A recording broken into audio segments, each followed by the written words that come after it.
Acolo bate soarele. Este spre apus. Acum merg lejer. Se vede foarte frumos pe ecran și pare foarte, foarte stabil.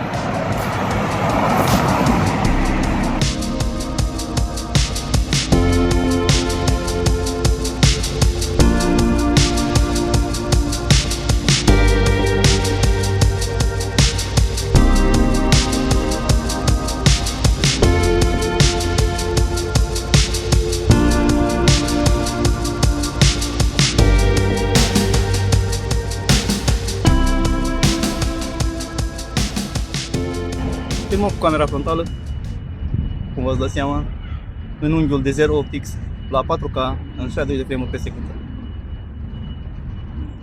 Țin telefonul pe un tripod, dar nu este un gimbal.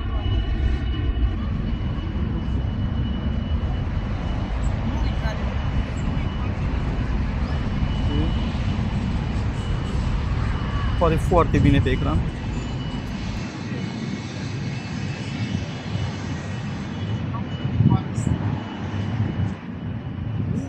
Culoarea celulei este cea reală.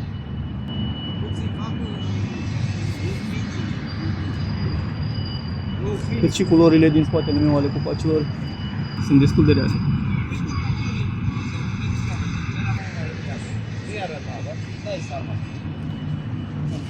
Este o cameră excelentă. Am așteptat să se facă dimineață, în speranța că voi prinde puțin soare, pentru a vă arăta zoom-ul pe fotografie. Din păcate e o vreme destul de câinoasă, urâtă. Nu-i nimic, vom pune senzorul și mai mult în dificultate. Haideți să vă arăt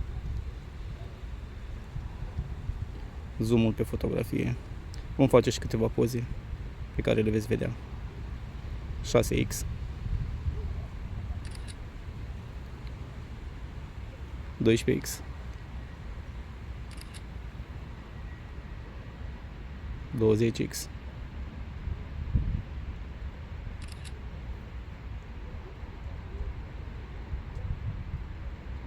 30x.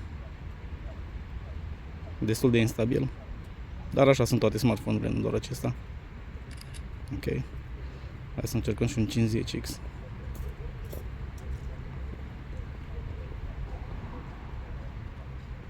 Perfect, 50x.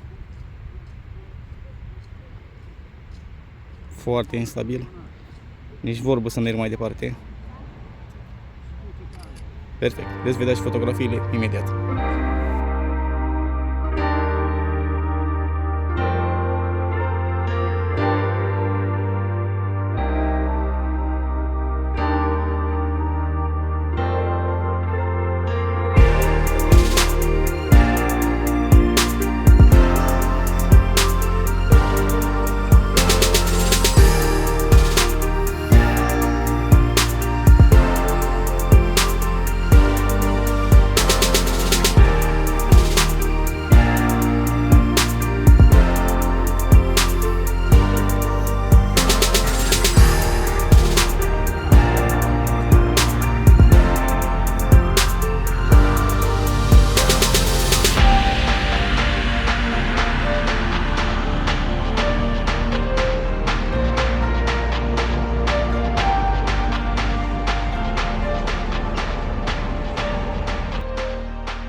Voi încerca în acest clip să vă arăt cât de stabil este telefonul.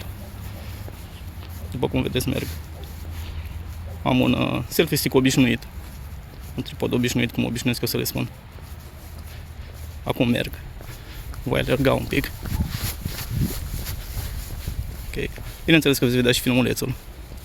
Ok. Haideți să vă arăt. Și așa, și așa, Ok, haideți să vedeți filmulețul. Voi încerca în acest clip să vă arăt cât de stabil este telefonul. După cum vedeți, merg. Am un selfie stick obișnuit. Un tripod obișnuit, cum obișnuiesc să le spun. Acum merg. Voi alerga un pic. Ok. Bineînțeles că veți vedea și filmulețul. Ok. Haideți să vă arăt. Și așa, și așa. Ok, haideți să vedeți filmulețul.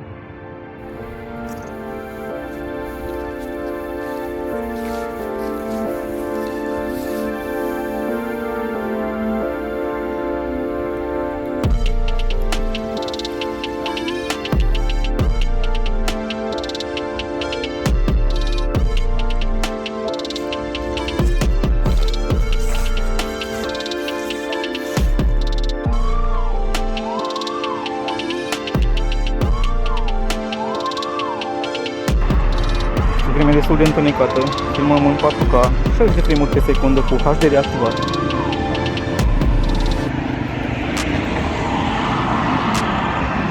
S-a făcut și foarte frig.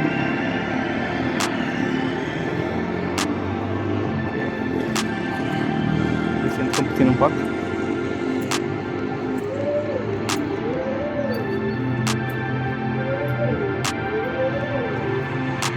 Pare destul de stabil. Și destul de clar.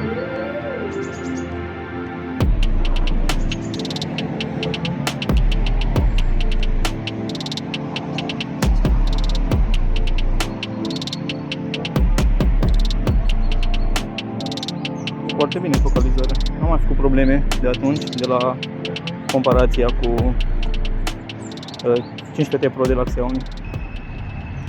Camera de pe spate, la fel ca și cea de pe față, poate filma la o rezoluție maximă de 4K în 60 de frame-uri pe secundă. Nu avem nici măcar 8K în 30 de frame-uri și nici 4K în 120 de frame-uri.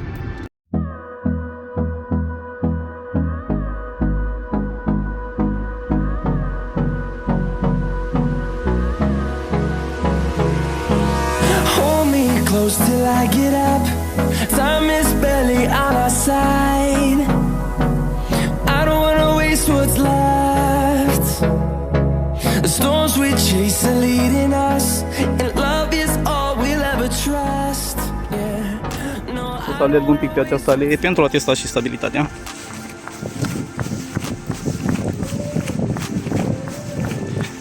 Încerc să țin telefonul cât mai drept. Și nu este pus pe un tripod, îl țin direct cu mâna. Mi s-a părut foarte bine.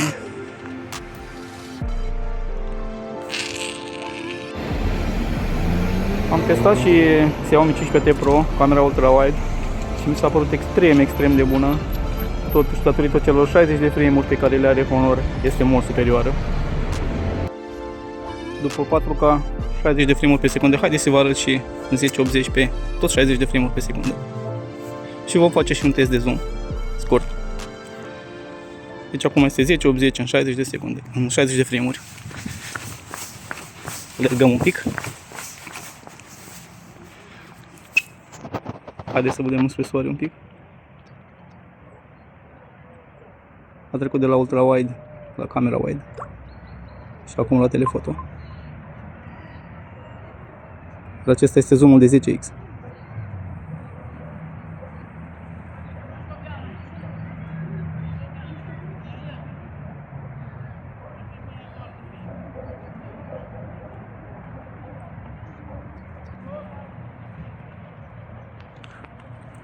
Vedem și un pic de focus.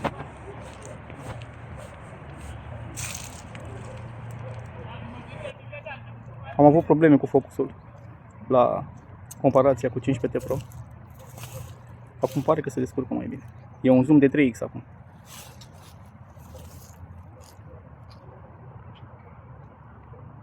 Da, s-a descurcat mult mai bine.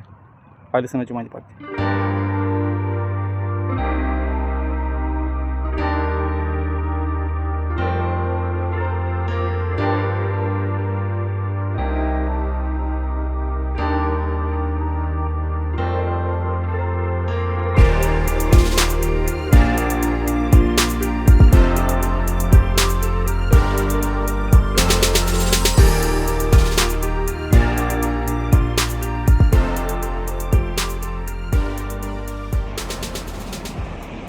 Suntem la complexul comercial Bârlad Valoie Center, bineînțeles din Bârlad.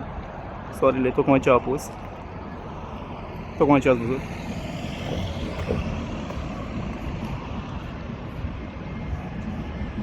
Acum merg ușor. Este 1080 în 60 de frame-uri, la fel. Și cred că este absolut încântător. Aceasta este camera principală. Am așteptat să mai întunece un pic pentru a pune un pic senzorul în dificultate. Specificațiile le vedeți pe ecran, nu are rost să vi le zic acum. Farul la trotineta mea este aprins.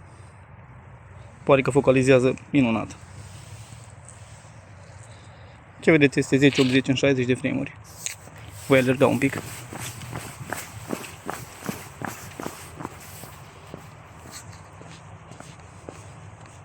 Arată super pe ecran.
Este 6:30 seara. S-a întunecat de ceva vreme. Filmăm cu camera ultra-wide în 4K la 30 de frame-uri pe secundă. Am ales să fac asta pentru că vreau să fac și un test de zoom și între camere. Și asta este posibil doar la această rezoluție sau la 1080 în 60 de frame-uri. Haideți să o arăt. Acum filmăm cu ultra-wide. Am trecut la wide. Și acum la telefon.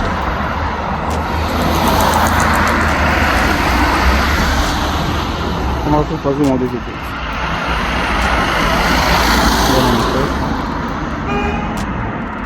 Din nou camera wide. Din nou camera ultra wide.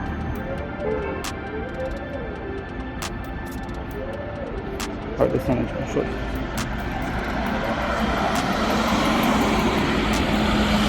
Cu siguranță nu se descurcă camera la fel de ultra-wide la fel de bine ca ziua.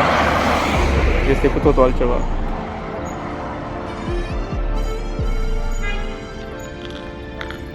Dar cred totuși că este o regulă.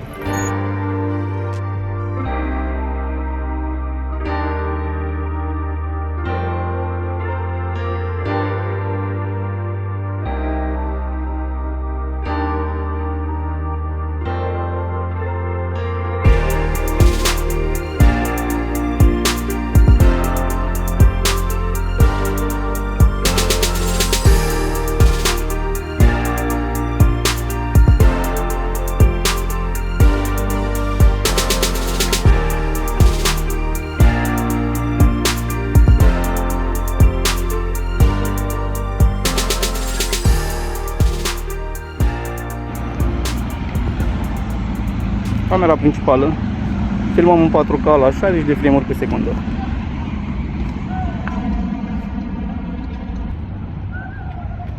În testul anterior cu ultra-wide am cam greșit spunând că merge doar la 4K 30 de frame-uri pe secundă. De fapt merge și în 4K 60 de frame-uri pe secundă zoom-ul. Acum este camera principală, ia uitați. Acum este camera ultra-wide. Din nou camera principală și hai să facem și un zoom la 4K 60. Să vedem dacă merge până la 10x. Intră camera telefoto. Iar acum este 10x. Filmare în 4K 60 de frame-uri pe secundă. Deci acum este camera telefoto.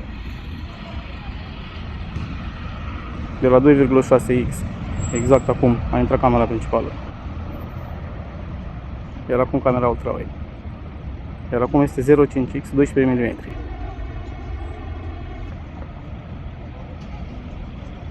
Din nou camera principală. Această alee este mai întunecată unde sunt eu acum, cealaltă parte este mai luminată. Însă am ales să fac aici tocmai datorită faptului că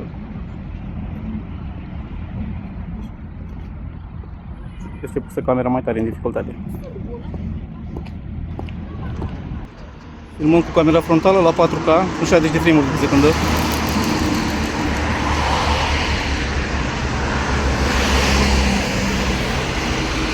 Unghiul de 0,8x, nu cel de 1x. Țin telefonul în mână, nu este pe tripod. Haideți să vă arăt și 1x. Acum este 1x.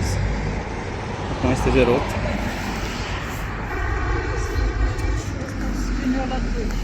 Sincer, nu arată foarte bine pe ecran.